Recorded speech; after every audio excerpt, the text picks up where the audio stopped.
welcome along. Today I'm going to do this tutorial on how to use Ableton Live. A few of the guys in my class recently requested for me to put up a workshop for them, as they're only starting to get into the software now. I've been using it for about 2 years, so thought why not, I'll put something up for them so they can get stuck into it as well. Hopefully you'll grasp it a wee bit quicker than I did when I started. Some of the things that I couldn't quite understand took me a while at the beginning, so all those wee things that I found hard at the beginning, hopefully I can make it a wee bit easier for you to understand, and I'll take you through it. I'm not going to get into too much detail and scaries to start off with. Maybe later on, a few more workshops, we'll get into some detail, but right now I'm just going to run you through the basics, and between now and the end of this tutorial you should be good to start making music using Ableton. So we'll get stuck in here straight away then. Okay guys, so if you want to go ahead and open up Ableton Live, and we will get started on trying to make some beats. So when you open up Live, this is the way the layout should look. And if we scroll up here to the top left hand corner, we have a couple of icons here, each for different purposes. The first one is the show hide browser, which basically just shows and hides the browser. It's pretty self-explanatory. I've just got the info box on down here in the bottom left hand corner, which can be hidden or shown by clicking on the arrow. We'll just keep it open here. Anyone who's not useful with Ableton, anything you hover over in Live that you're unsure of what it does, the info box is brilliant. It tells you exactly what that controller or dial's for. If anyone's a bit unsure of how I'm explaining it, just probably it's good to reference to in case you aren't sure. Hopefully it'll explain things a wee bit better than the way I'll explain them, but I'm just really trying to get you started making music right away. For any of the guys in my class who are wanting to get into Ableton, because we're going to be using it in the next term, this will get you flying anyway, so it will to get you started. So we'll go up into the top left hand corner again. There's the Live Devices browser, and in here we've got Live's instruments, MIDI effects, and audio effects, and you can open each of these folders just by either clicking on the arrow or using the left and right arrows on your keyboard, and it'll just expand and show you all of Live's audio effects, or the MIDI effects, and the instruments. A good instrument to start making some beats in Live is the Impulse. Impulse, these instruments will only work on MIDI tracks because they're MIDI instruments. If I click on the Impulse and try and drag and drop it onto the audio track, you can see along the bottom it's highlighted orange, and it says only audio effects can be inserted onto an audio track. So basically this means you can't do this. So we'll move over into the MIDI track, and you can see now there's no problems there, and you can see it's ready to drop onto that track. So there we go. We just dropped it onto the track there, and Impulse is loaded up. Impulse is like a small drum sampler. We've got 8 pads in which we can assign 8 different samples to it. At the minute they're all blank, and we can just start getting a few samples loaded in here to make ourselves a drum beat.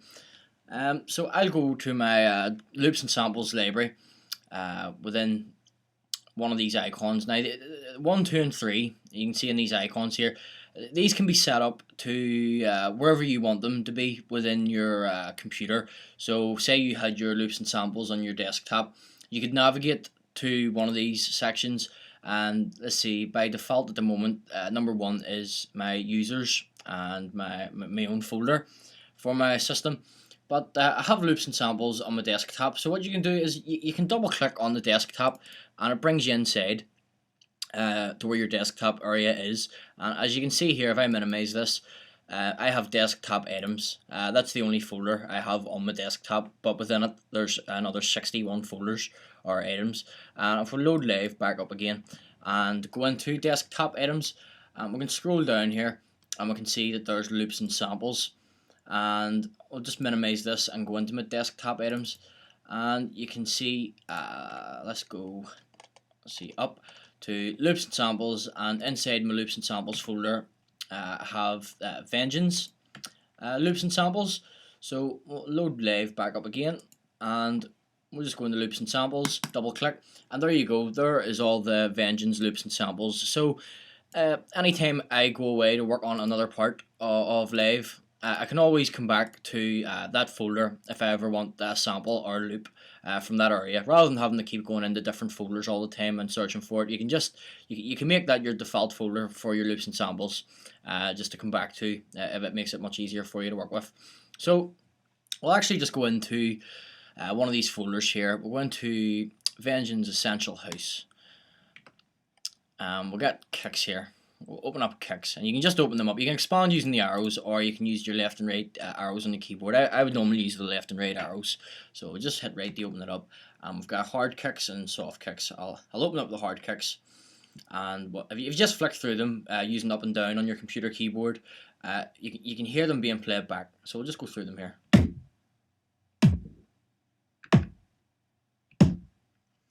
And there's also an icon over here, which is the preview or Q monitor or Q volume knob, which you can turn up and down, and this will actually change the volume of the preview section of your samples as well. So if I have it turned up full volume, it'll be pretty loud playing back these here samples. Or if you have it turned down about halfway, you'll only hear about half that volume.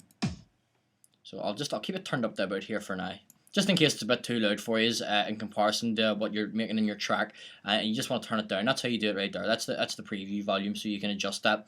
So we'll leave it about there. Maybe turn it up a wee bit more.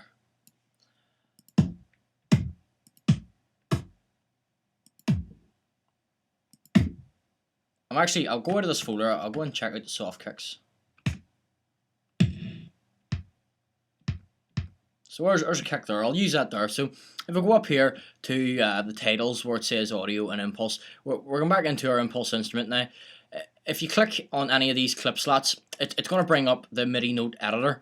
But there's no point. We haven't got any samples in here yet. So just go up to where it says impulse and double click here. Or there's actually another way you can do it. If you go down here to these windows here, you can switch between the MIDI note editor or the impulse within that track.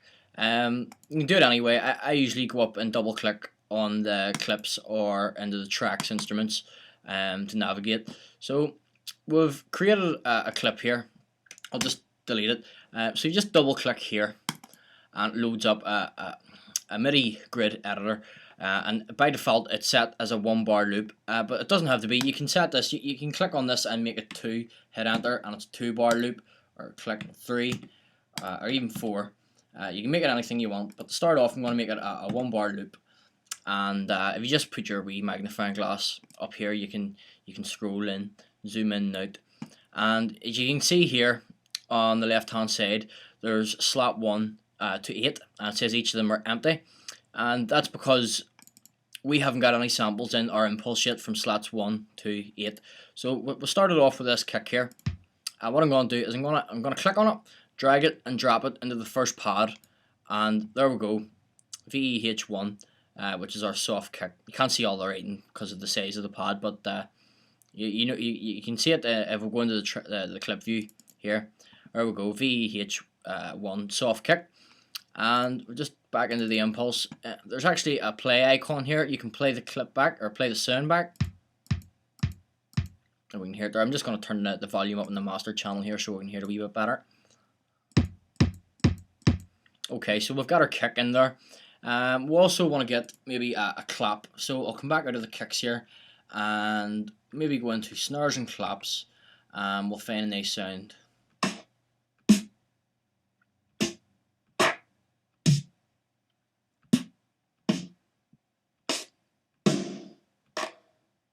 Yeah, I like the sound of that there. We'll click on that and drag it and drop it into the second pad. And then we'll get a couple of percussion sounds in there. So go into the percussions folder. There's a bongos folder. We'll go and get some bongo sounds. Okay, that sounds good. We'll click and drag and drop that into here. That sounds nice as well. And we'll drag that into the fourth one.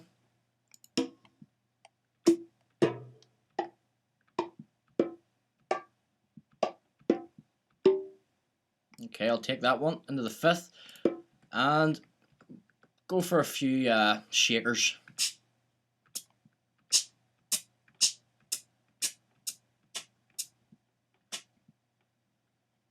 Yeah, I'll take that one and drag and drop it into the 6th one. And maybe get a tom as well.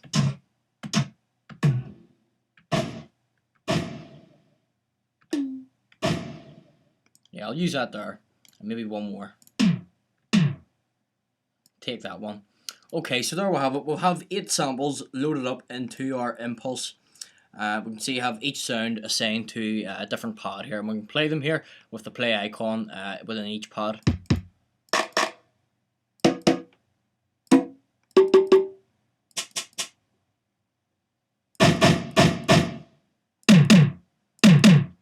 Okay, so we can double click again, go into our MIDI grid editor, and we can see here now that all of our sounds have been assigned to each pad, which can be played along this editor. And you see the fold icon here, which is activated. Basically, because we're programming MIDI data in here, whenever we're assigning these sounds to the drum pads, if you fold them, basically what it does is it folds the MIDI keyboard electronic piano roll here, so to speak, just so that we can only see the sounds that are assigned within the Impulse. If we unfold it, you can see it just becomes a normal MIDI keyboard, but we don't really want this, because as we can see when we're playing some of the notes here, there's no sounds being played back until we get to C3, and as you can see there, that's where our clap is, and nothing there. That's our bongo. So folding the keyboard just collapses the keyboard in so that we can only see the sounds that we'll have assigned to each of the pads. So what we can do here is we can start programming in some beats. There's a couple of ways you can do it. You can double click on each of the grid spaces here to put your notes in. At the minute we have the grid set up as, when we right click here, is 1/16, so that there's 16 slices per bar. We can actually set it up so that there are 4 slices per bar, and with this blue icon lit up, we can hear the samples being played as we're punching them in. So whenever it's not active, when we double click, we don't hear any sounds being played back, but whenever we highlight it or click on it so that it's active and it's highlighted blue, we can hear those sounds being played back. And you can just double click on the grid spaces to key them in, and we want to have 4 beats per bar of a 1 bar loop. I'll just zoom that out so we can see it all. And as you can see there on our master channel, it's peaking, and that's because Impulse, when you load it up, it's very loud. Usually you have to turn it down quite a bit, maybe down to about -8 dB. Once we go back in there now and play them,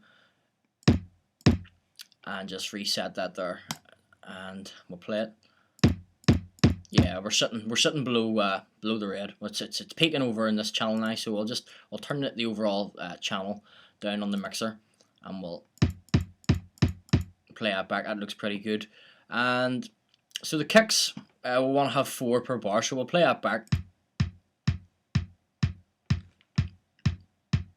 That's fine. We want to keep it like that.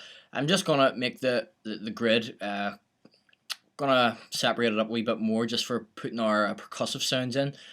Make 16 slices per bar, and you can see rather than having 1 in,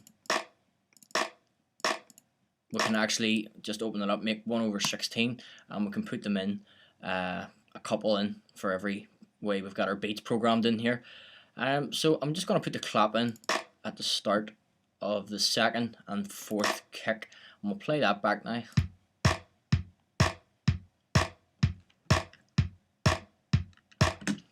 We can start adding our bongo sounds in as well. What I'm going to do is I'm just going to play it while I'm programming them in, and anyone who's following this along, you probably aren't even using the same samples as mine, but you don't have to. You can use anything, so you can. I'm just really showing you how to get your sounds loaded up into Impulse so you can start making a drum beat straight away. So I'm just going to double click here. As I says, there's another way you can do it. If you hold down Start and B on your keyboard, or on a Mac, Apple and B, the cursor turns to a pencil tool. You can also activate it and deactivate it up here for using within the MIDI grid editor. But as a shortcut, I would usually hold in Apple or Start and B, and it brings it up and puts it back to the cursor again whenever you're finished. So you can just paint them in as you go along. So I'm just going to play this loop while I'm programming these in, just till I get a nice drum loop going.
Okay, so once we've programmed all of our sounds in there into the MIDI grid, or the MIDI editor, what we can do is we can actually right click, and I'm going to make it 8 slices per bar, because some of those samples there I think are a bit longer than the 16th notes we have in. So what you can actually do is if you click here over the sound, the tom, with this key here, what it does is it highlights them all. Now you can do it a different way. You can actually just click anywhere with your cursor and just move your cursor over and it highlights them. But I'm only wanting to highlight these toms, so I'll just drag it across here and I'm going to stretch it.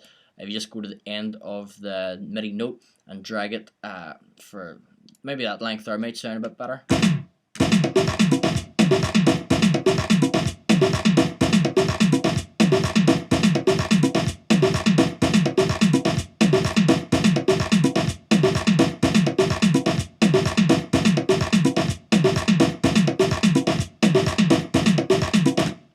Okay, so once you've programmed in your pattern of if you have something that you like the sound of, you can go back into the impulse and you can manipulate the sounds and sort of make them your own, just so that maybe you just don't want to use the samples from the loop packs and you want to try and make them your own. So if you double click on the impulse, I'm going to hit spacebar here because the play icon is still lit up. If I actually hit the stop button beneath the clip, or any of the stop buttons, either here on the track or stop all clips over here, or just underneath here, it'll just stop it. So if I hit space, you can see that up here in the global controls that it's playing according to the arrangement. You can see the timeline moving along there, but we haven't got anything in there yet, so it's not going to play anything. But if I hit play here on the clip again and hit spacebar to stop, while it's still active with the green light on the play button, if you hit space again, it'll start. And what you can do is you can see down here that all the sounds that we have assigned to the impulse are playing back according to the way we have programmed them into the MIDI editor here. So you can actually see the play icons triggering as the sounds are playing back on the note editor. So I'll just hit space here and you can see them all playing back.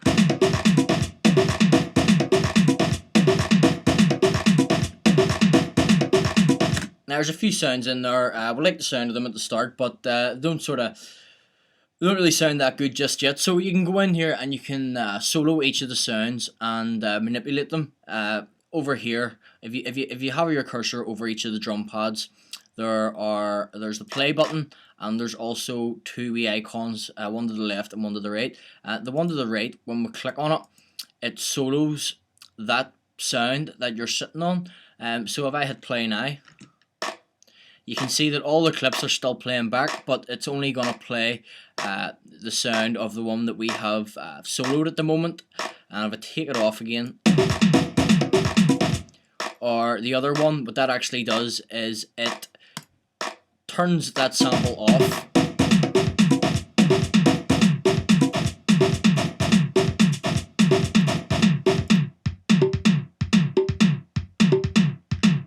So you can hear that it just mutes the sample over the whole loop, or you can just solo that one sample from it. So I'll go through each of them here one by one to see if there's anything that we can do to make it sound better. So I'll just solo the kick first of all. I'm just going to turn the decay up on it. What the decay does is it's sort of like it can trim the sample. You can hear if I just put it down.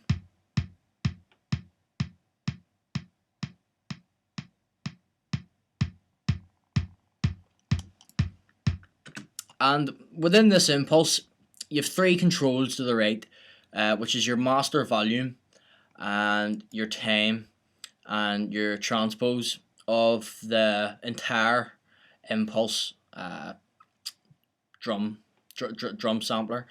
And basically, if you change a value here, or here, it'll change the value overall through all your samples. But if you click on each of the pads, as you can see the highlight, and what happens here is all these other controls from here right back are assigned just for individual samples. So if you look here in the first one where I turned the decay up to 10 seconds, and you go into the second one where it's at 2, and if I turn that down and pan it to the left, and you go into 3, and you can turn that up and pan it to the right, and just go through them 1, 2, and 3. You can see that you can change the settings for each of the sounds using all these controls, as long as we click on each of them to work on. So we'll work on the kick first, and you've got a saturator feature here just to give the sounds a bit more drive. Might not want it in the kick, but I mean, practice makes perfect. There's no right or wrong way of doing it here. You can just start messing about with the controls, and hopefully you can come up with something that sounds good. So what you have here is you have a filter as well. You can activate the filter by clicking on it so that it's highlighted, and you can change the frequency of the filter and the resonance. You can change the frequency of the kick and the resonance of the kick. So I mean, if I just turn that right down, and we'll play the kick back.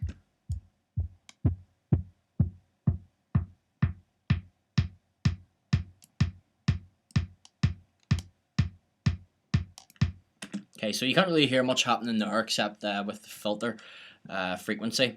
On the kick, the resonance isn't really doing much for us, but you can change the different filter modes from low pass to band pass to high pass to notch, just to give it a different sound. So let's see, we'll play a kick.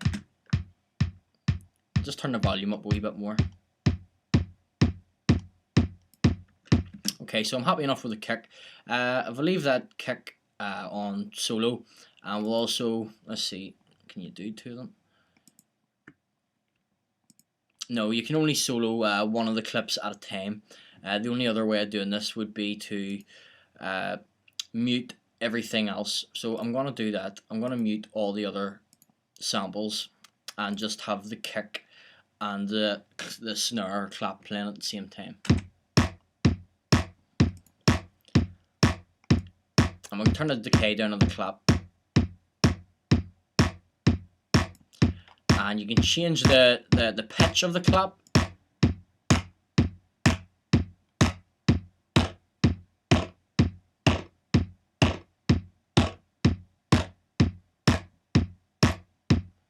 Or you can scratch it.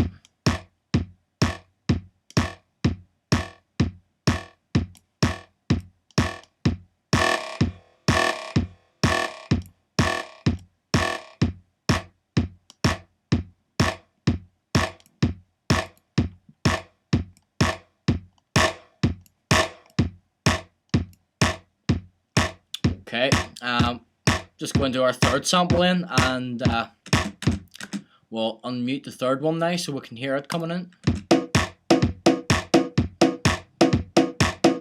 We can just turn the pan back down to the center, and we'll sort of manipulate the sound of that, maybe change it, make it sound a bit better.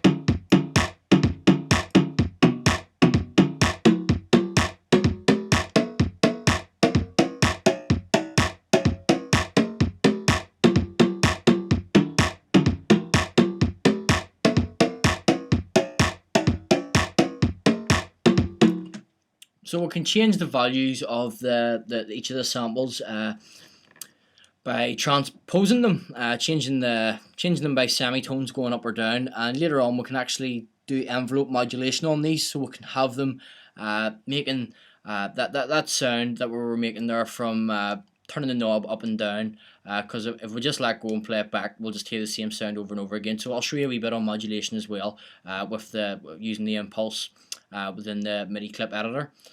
Later on, so we'll just get this sound right first. I'm just going to go about here and start playing with these sounds till I get something I like, and you can go ahead and do the same thing. As I say, there's no right or wrong way of doing this. Just until you get something you like the sound of. Go ahead and turn the saturator on, turn the drive up to give it a much fatter sound.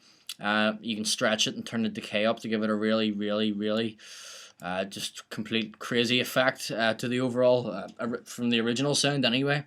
Turn the volume up and down each of the sounds, pan them from left to right, and even you can change velocity settings here. We'll get into that later on. And also, I haven't used the start before. I think that's just the start time of when the sample hits. So rather than it just the sample hitting right away from the very start, I think if we turn the start up, it'll just sort of it'll bring it in later on, or the volume of the sample won't reach its peak till maybe a wee bit in, maybe if you're just trying to give it a bit of offset position. So we'll just play it back here again now, and I'm just going to muck about with it as I go along and unmute some of the samples till I get something that sounds really good.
don't think that last tom sample is going to work for us. So what you can do there, if you don't want to use it no more, you can just click on it and you can just delete it and take it out completely, and we'll just play back the rest of the loop there now.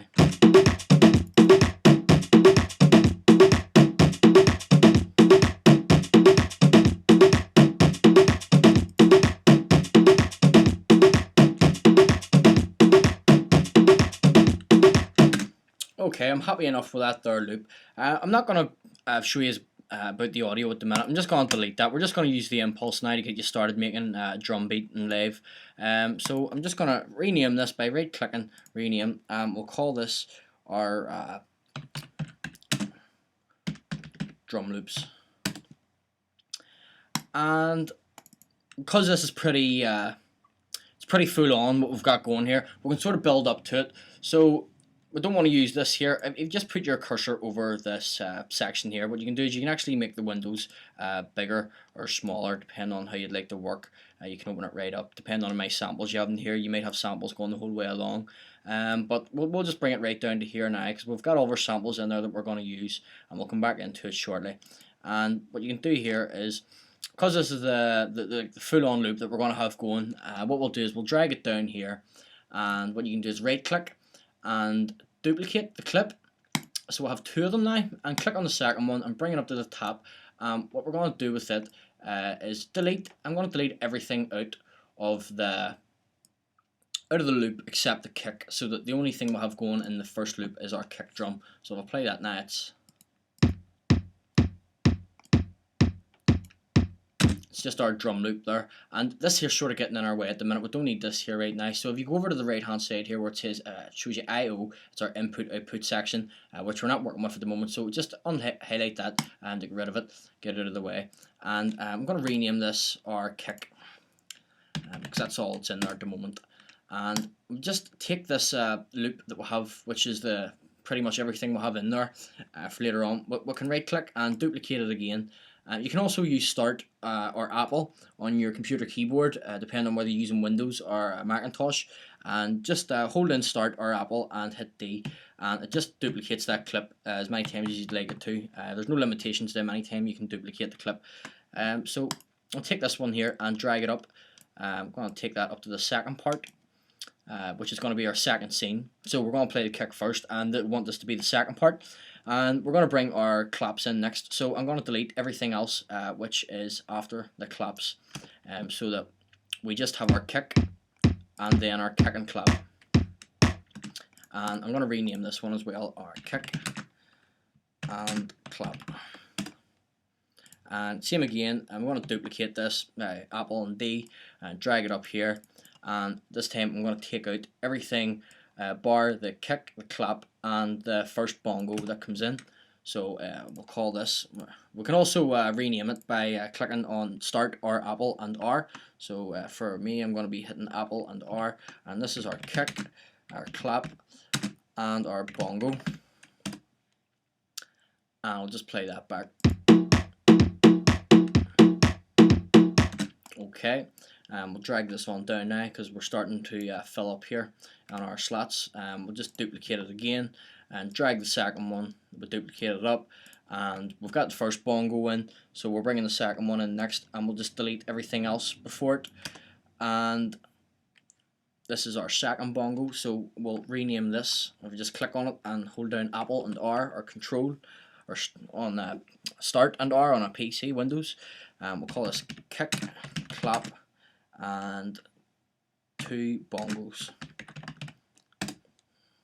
You can rename them anything. I'm just doing this for the sake of showing you as we're going along here now anyway. Okay, and we'll make another duplicate of our full loop and drag it up into the next clip, and we're going to bring in our shaker next. So, our third bongo. So I'll take out everything after it, as you can see here. So we'll just have the notes for the next bongo, and this will be our kick, clap, and three bongos.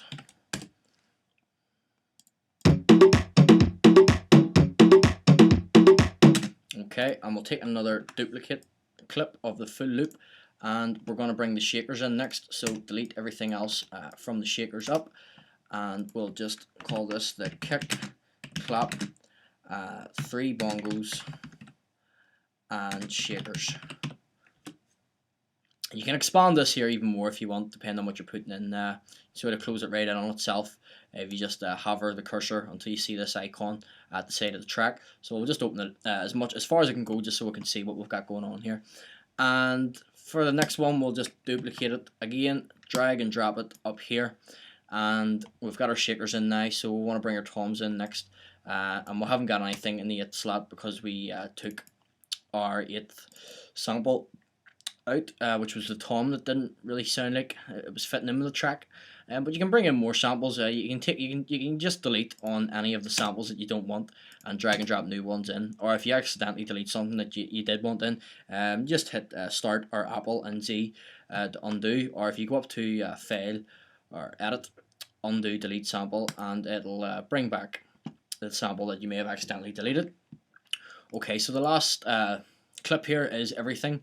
So I'm just going to rename this one our full drum loop. And you can go in, you can right click and you can color these different colors, maybe if it suits you better, just so it looks better in the arrangement where we're going to put it into now. Just make them all different colors.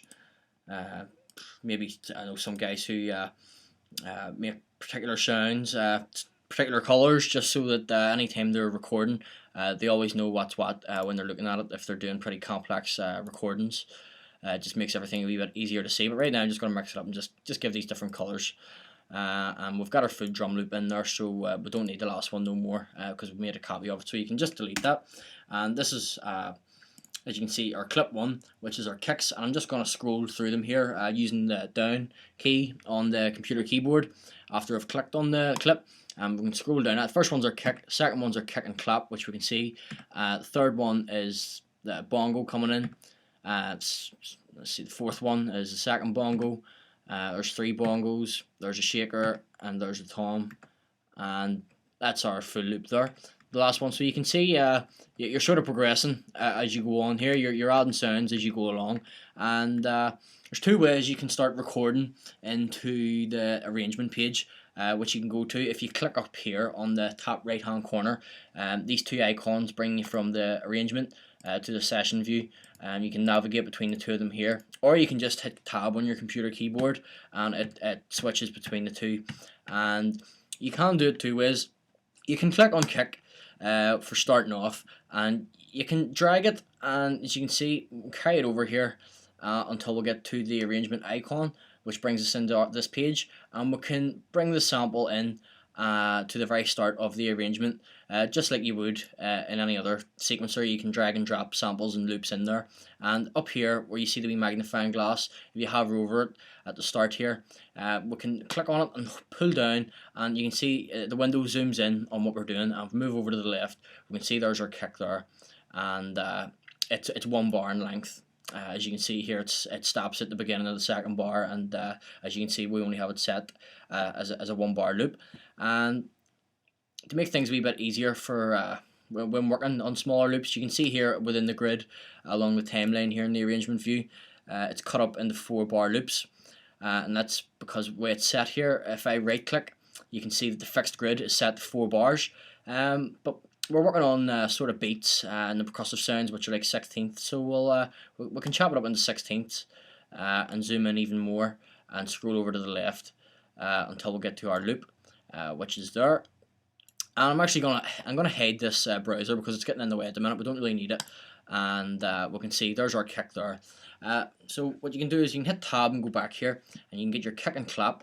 And rather than scroll over to the arrangement button, if you just click and hold on the clip that you want to move and then hit tab on your computer keyboard, it brings you over to the arrangement view. As long as you have the clip, if you're clicked on it still and you don't let go of it, you can drag it, bring it to the end of the first clip and let go of it, and it'll stop there, just like that.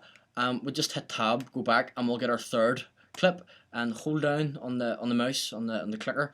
We'll hit tab, and we'll bring this over to the end of the 3rd bar, and also we'll do it again. Do it with the 4th clip. Just drag and drop it once it hits the start of the 4th bar, and the 5th one at the start of the 5th bar. and we'll take the last one, the 6th one, to the 6th bar.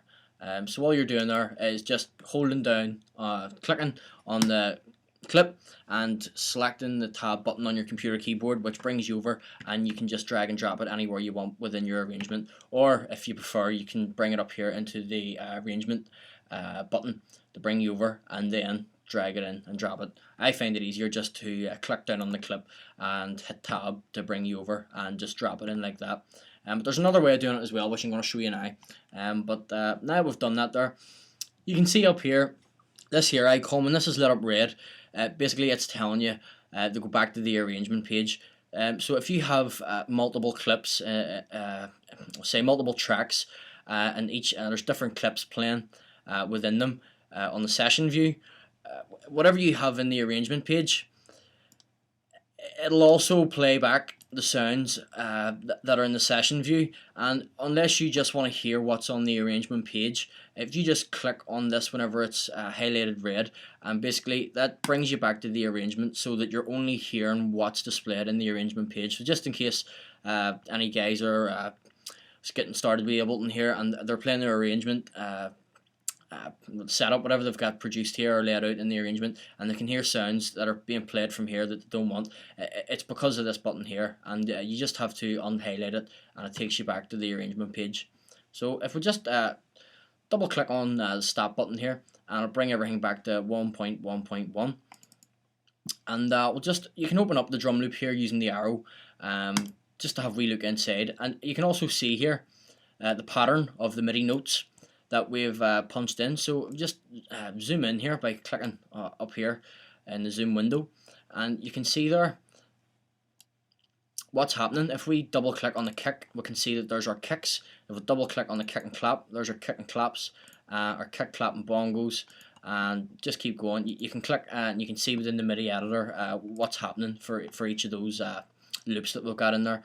So we can just hit start here, or stop, double click to bring it back to 1.1.1, and I will hit play, and I'm just gonna zoom in a bit more, and I'm gonna click on this little arrow here, and basically what this does is it follows the arrangement. So as you're going along with the arrangement of your track, it follows the track as well. I'll show you what I mean here. So if I just hit that there and hit play,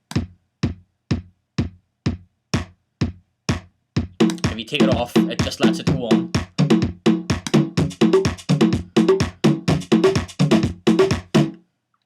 Okay, so that was all of our loops being played there. What we're going to do here then is, I'll show you another way of doing it as well. This is a good way of doing it in Ableton. If I delete everything here and just go back to the session view, when everything's set at 1.1.1, we'll just double click on stop, and we'll hit record. What we can do is when record's active and we start to trigger the clips, it will record the action that you're performing in the session view onto the arrangement window. So at the minute this here is set up to 1 bar, and this is what I want it to at the minute anyway. You can change it so you can to suit whatever sort of music it is you're making, but because this is dance music, you sort of want things to follow up on the next bar whenever you're progressing at the end of each bar, rather than during the middle, like the 30-second note during a bar. Or, you can sort of you can make the loops trigger at different times, but we want them to trigger at the end of each bar. So this is all this does. So if I hit play here on the kick now, and then hit play on the kick and clap, the kick and clap won't come in until the bar is finished, or you can set it so that it comes in after half a bar once you trigger the clip. But for right now, we'll leave it on 1 bar, and I'm just going to let each of these play, and I'm going to hit tab in between so you can see as I'm triggering the clips, they're recording onto the arrangement page. So if we have this record button active, and we just hit play here on the kick.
Okay, so there you go then. As I was triggering the clips there, it recorded them into the arrangement, and as you can see, you can actually see there the sequence, the pattern of the notes as we were progressing throughout the clips, being introduced, and then playing back the sounds that were heard there. So once you get over into the arrangement, then we'll just do a quick arrangement to show you how to get started. Then after you've come up with sort of the idea of what you're doing here in the session view, you don't have to finish there. You know, you can go over into the arrangement then and change things a wee bit more. So I was sort of thinking about making a little break here at the 1 minute point. Just up to about 1:15 here, just before 1:20, to take the kick out before we introduce our last bar, so our last loop, which is our full drum loop. So you can actually you can zoom in here and come over to, let's see, at the minute mark near enough here where this loop is, where the shakers come in, and you double click. You can bring up the note editor, and I'm just gonna click on the samples that I don't want, which are the kicks, and I'm just gonna highlight them by clicking and moving my cursor across, or you can do it that way as well by clicking on the key, and that highlights the notes within that section. And I'll just delete the kicks, and it just means we have a bit of a break there then. So you can click anywhere along the timeline to start playing the track back in Ableton. So I'll just play it from about the second, the loop just before the break here to hear what it sounds like then.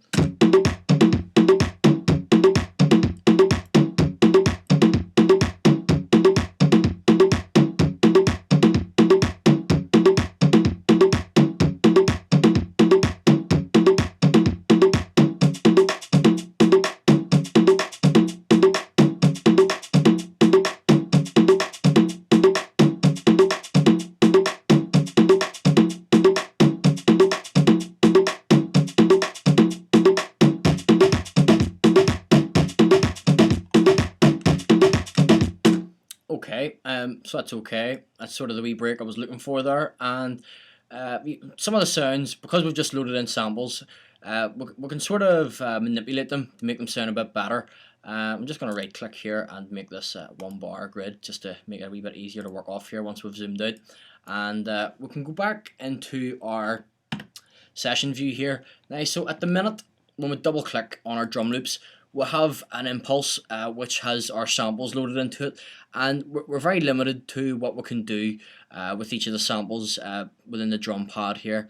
So there's a way to make it a bit more complex in terms of what you can do with the samples, because if I go back up into the browser here, where the devices are in Live, and we'll go for audio effects, and say we'll drop in an auto filter, and we want to change the frequency of some of the sounds.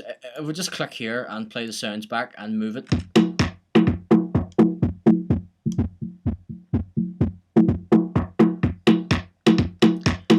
basically what's happening is the effect, it isn't affecting the individual sounds. It's affecting all the entire impulse.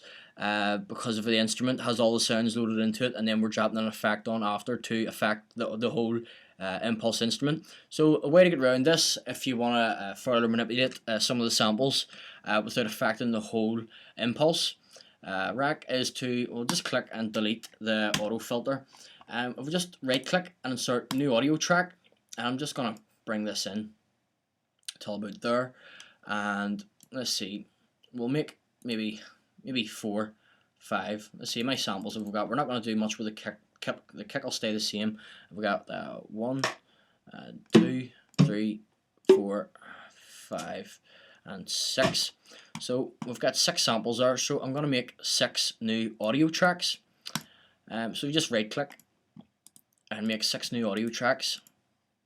5, 6, and if we open up the input output section here, on the right hand side, it brings up these displays, and basically what it's asking you to do is you can choose where you want the audio to come from for this channel strip.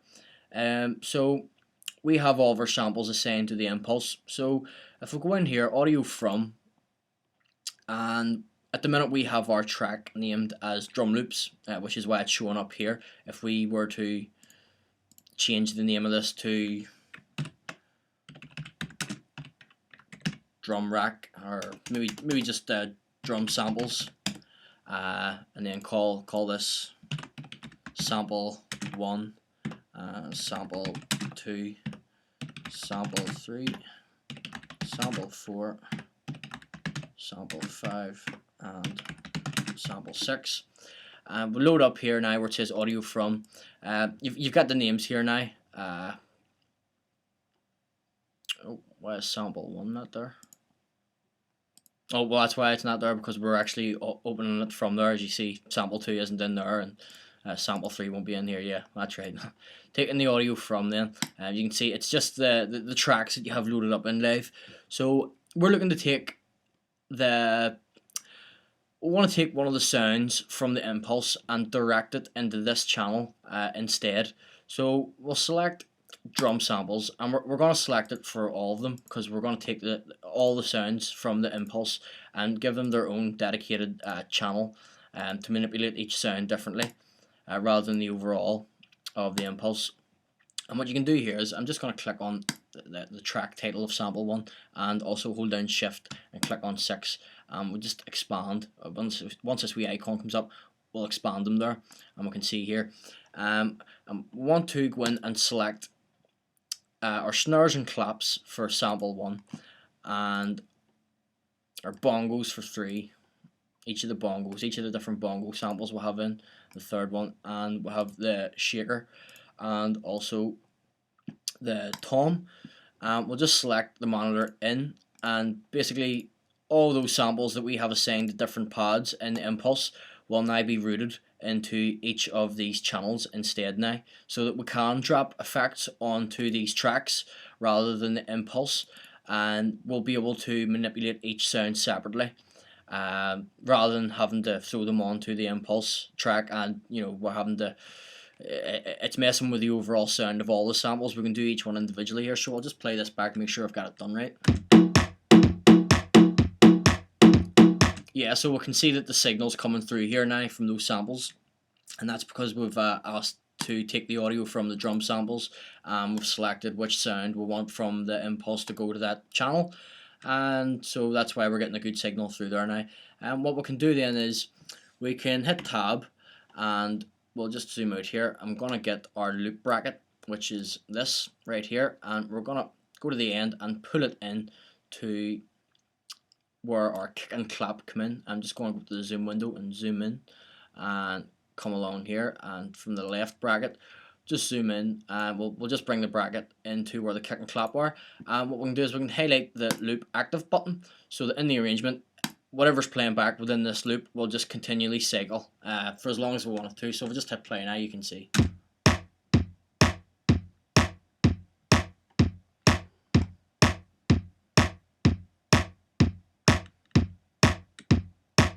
Okay, so there we go. Want to muck about with the clap a wee bit. What we can do is we can go into sample 1 here, and we'll just rename this in. Actually, this is going to be our clap. And we can go into our audio effects, which are found up in this browser here. There we go, audio effects. I'll just open that up. These are just all the different effects for messing with the sound. So I mean, if we can go ahead and we can drag maybe a ping pong delay in there, just to give the clap a bit of an effect. You can drag and drop it onto the track itself here, or just down into the little instruments window here, either or, as long as you've got the track selected. If you have something else selected and you drag it down there, it'll go to that track. So make sure you have the track highlighted that you're working on. So when we play the clap back now, we've got a ping pong, and we can change the feedback and dry wet dials to manipulate the sound.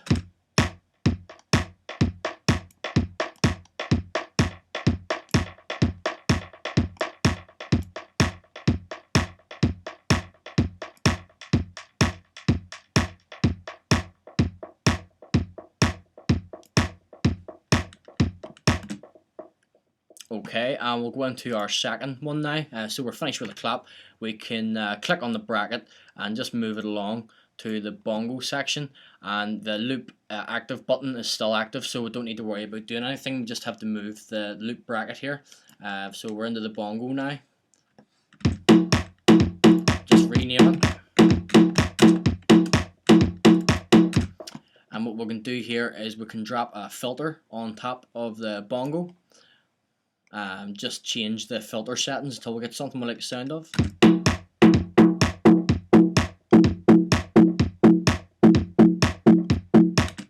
Maybe drop a ping pong delay in there as well. I mean, there's no right or wrong way here. I'm just showing you how to get the hang of just starting to drag and drop things into Ableton and start playing with them right away. So you know you can see there how to use the impulse, drag and drop samples in and punch them in the MIDI note editor to create different sounds, and just how to route different samples to their own individual channels to further manipulate them.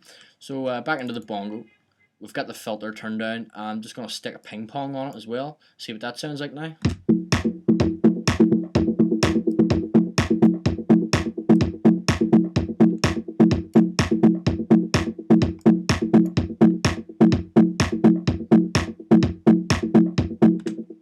Okay, sample 3. We're moving over to now, which is where our second bongo came in. We'll just play that back now.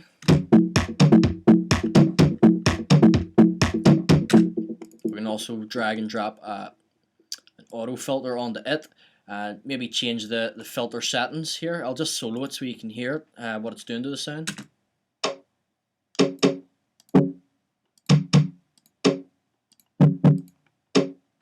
Maybe stick a ping pong onto that as well. Just muck about with the settings here. You know, any guys in my class who are only starting to get used to it, don't really worry about getting too caught up on am I doing this the right way or wrong way. Just start hitting buttons and just start making music with it, because we're going to be doing it next term anyway. So it'll give you a good idea of how to get stuck into it anyway. So just drag and drop effects on. You know, some of the best sounds have came from pure accidents of dragging and dropping stuff for me anyway. Like, so just experiment with it really.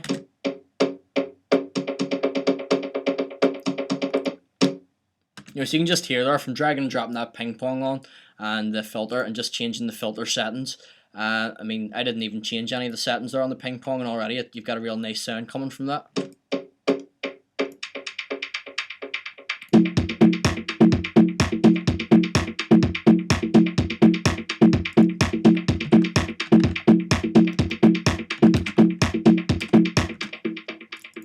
Okay, so we're moving on to sample 4. Which is the third bongo. We'll just move the loop bracket along the timeline.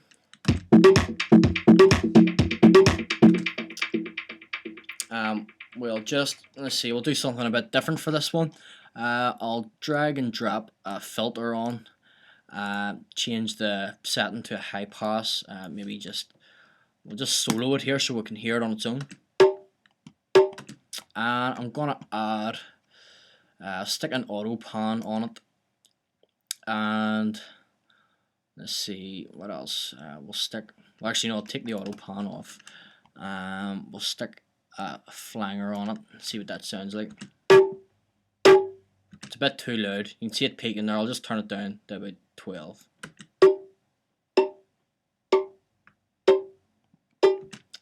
I'll stick a simple delay on it as well, just to give it a nice effect.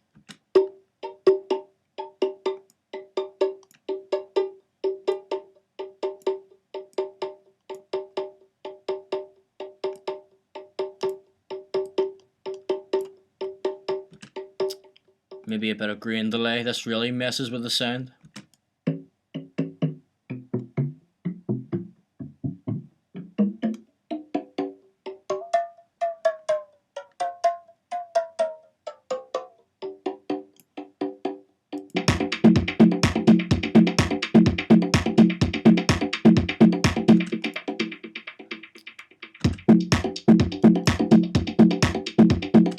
Okay, so we got bongo 4 going. The fifth sample is bringing us into the break where the shakers are. I might just leave the shakers and see what they sound like.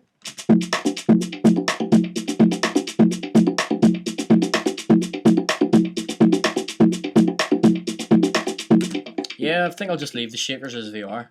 We'll move on to our full loop here. Might change this a wee bit.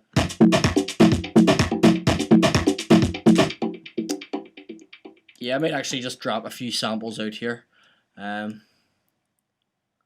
Just gonna experiment really. I haven't really tried this. I mean, this is just me showing you guys. I'm just gonna take out some samples here and see what it sounds like.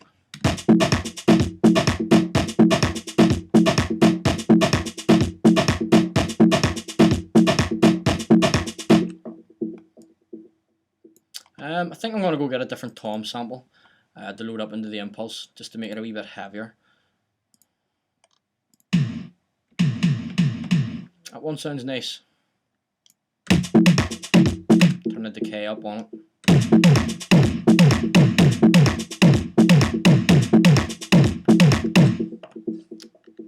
And just double click on the clip to bring up the editor.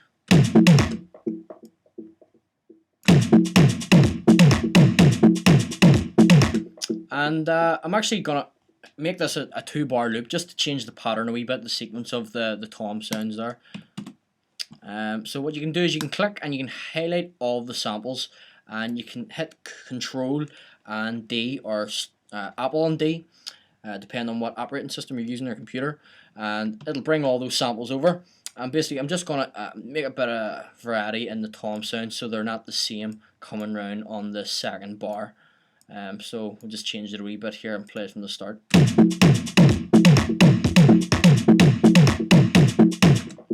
I'll actually just bring this one back a wee bit. I'll do the same with that one.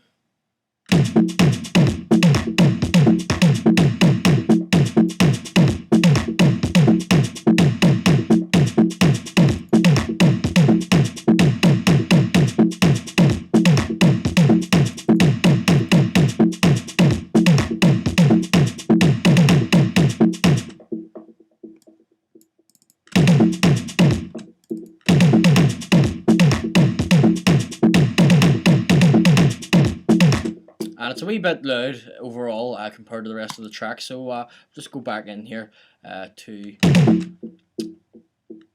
let's see, we're going to rename that one. That was our shakers, but we didn't do anything with it.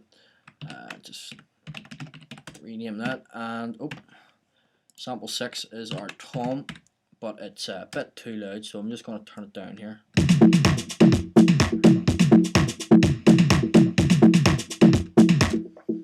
Okay.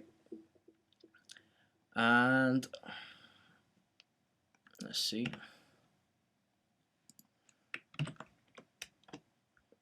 Okay, so once you've finished loading your samples into the impulse, having a play around with some of the controls to manipulate the sounds, and even if you want to do further manipulation, as I showed you how to route them into their own dedicated audio channels, and adding different effects to each of the samples then, without affecting the overall impulse.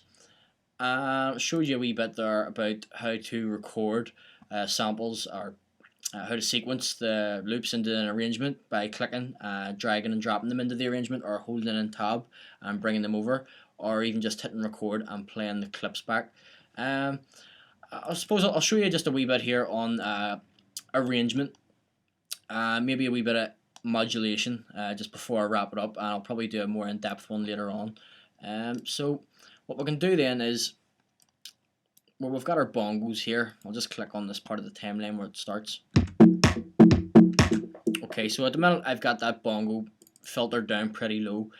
What you can do when working in the arrangement for doing modulation of parameters within different instruments, you can see here, here's our different channels now that we've routed the samples to from the impulse. You can open these up and you can manipulate the envelopes to change the values of each of the parameters. So we're working off bongo 1.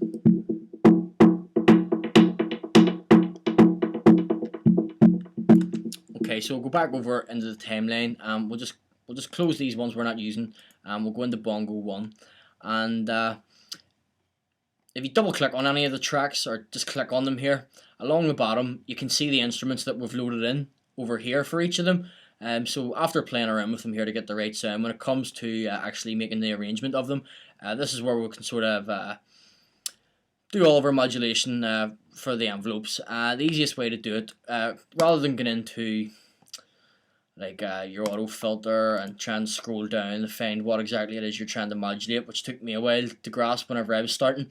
If you sit and play with the sound,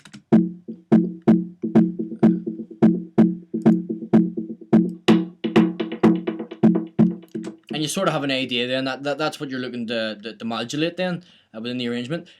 you just watch here now where it says auto filter, and it's selected as device on and off. The rest of these parameters are everything else within the auto filter, but all I want to do is change the frequency of that sound. So you can see there, you can go in there and change it, but for anyone else who's maybe not sure, it took me a while to get my head around it at the beginning. But if you just click down here where it says where the hertz is with the frequency, you can see straight away that up here the tracks, the instrument, it changes to the frequency, and likewise we've got a ping pong added in there as well. So I mean, if we were to go up to the browser and drag and drop a looper in, and an overdrive, let's see, and a phaser, then within the arrangement window here, or in our track view, we open it up, we've got the looper and the overdrive, and we can select it, and we can select the different parameters within each of the instruments for modulating. But we're not going to use the phaser now, or the overdrive, or the looper.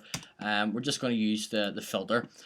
So if we just look there at Bongo 1, it's on the mixer at the minute. You can select the track volume, and you can pan it. You know, so if we got the volume here. If I turn this down, we can go over to the session view, and we can see that it's turned right down on the mixer. As if I turn it up here, you can see it's turned up on the arrangement view as well. You know, so this is how you're going to start modulating your envelopes. So we'll just turn the track volume up to where we had it, and I'm just going to click on the frequency here, and there we go. The track is changed to the auto filter's frequency, and I'm going to just zoom in here, and at the start where the bongo comes in, I'm just going to double click here to create a breakpoint in the envelope, and we'll zoom out and we'll bring it to where the break is. I'm just going to make another breakpoint, and if you just click on the second one and pull it up, you can see down there in the auto filter it's modulating, so that by the time it reaches this point of the arrangement, the filter's gonna sweep up to that point. So I'm just gonna bring it right the way up here, so that by the time we get to the break, that sound is gonna be completely in. So we'll just play it from here and see how that sounds. Oh, the solo button's on there. Just remember that there, if you're soloing on any tracks and you would play them back, and you can't hear anything else, that's why you need to deselect the solo button.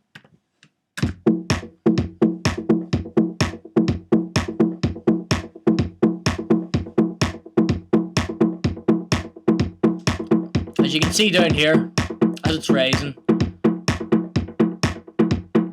it's moving up.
Okay, so I hope that was enough for you guys.